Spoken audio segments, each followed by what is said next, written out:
எல்லா துறைகளும் இன்றைக்கு அவுட் சோர்சிங் முறையை அமல்படுத்தியிருக்கிறீர்கள்.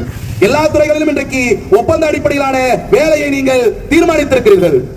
நாங்கள் கேட்க விரும்புகிறோம், இதே இந்திய நாட்டில் ஒரே ஒரு முதலாளிக்கு கடந்த 11 ஆண்டு காலத்தில் நீங்கள் கொடுத்திருக்கக்கூடிய இந்த நாட்டினுடைய மக்களுடைய வரி பணத்திலிருந்து நீங்கள் கொடுத்திருக்கக்கூடிய கடன் ஏறக்குறைய 49,000 கோடி ரூபாய்.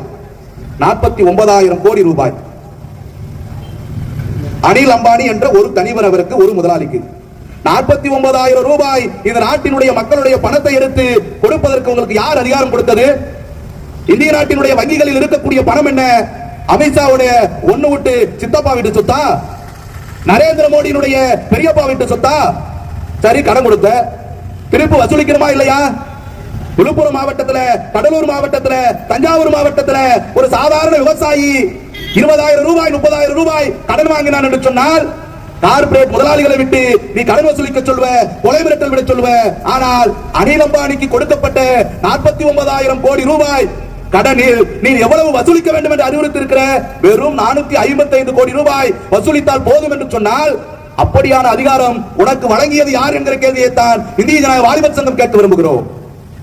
கடந்த 10 ஆண்டு காலத்தில் 2015ஆம் ஆண்டிலிருந்து 2022ஆம் ஆண்டு வரை இந்திய நாட்டில் இருக்கக்கூடிய கார்ப்பரேட் முதலாளிகளுக்கு இந்த நாட்டினுடைய மக்களுடைய வரி பணத்தை 7 லட்சம் கோடி ரூபாயை நீங்கள் வரி சலுகையாக வழங்கினீர்கள். இந்திய நாடு முழுவதும் நாட்டினுடைய உழைப்பாளி மக்கள் கேள்வி கேட்டார்கள். பதில் சொல்வதற்கு உங்களுக்கு திராணி இல்லை. 2022 அடுத்த 3 ஆண்டு காலத்தில் கிட்டத்தட்ட எத்தனை லட்சம் கோடி? கிட்டத்தட்ட 18 லட்சம் கோடி ரூபாய் கார்ப்பரேட் முதலாளிகளுக்கு வரி சலுகை வழங்க இருக்கிறீர்கள்.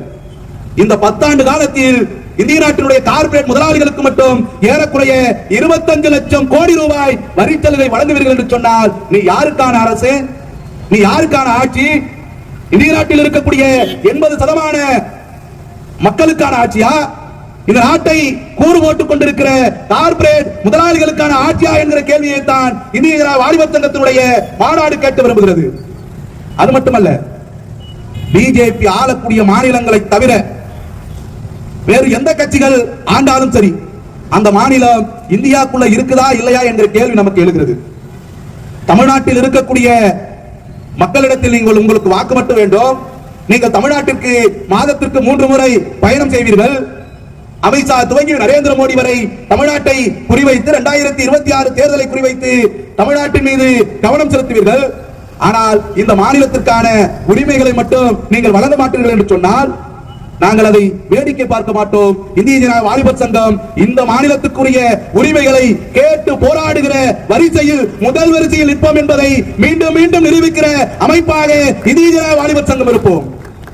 தமிழ்நாட்டில் இருக்கக்கூடிய மாணவர்களுக்கு கல்வி கடன் வழங்குங்கள் என்று, கல்விக்கான தொகையை வழங்குங்கள் என்று சொன்னால் மத்திய கல்வி அமைச்சர் சொல்கிறார், தமிழ்நாட்டில் உங்களுக்கு கல்விக்கான தொகை வேண்டும் என்று சொன்னால் நீங்கள் மும்மொழி கொள்கையை ஏற்றுக்கொள்ள வேண்டும் என்று சொல்கிறார். 2025, 26, 2024, 25ஆம் ஆண்டுக்கான கல்விக்கான தொகை ஒன்றிய மோடி அரசாங்கம் தமிழ்நாட்டிற்கு வழங்க வேண்டிய தொகை 2,401 கோடி ரூபாய். ஒத்த பைசா கொடுக்கல, சல்லி பைசா கொடுக்கல.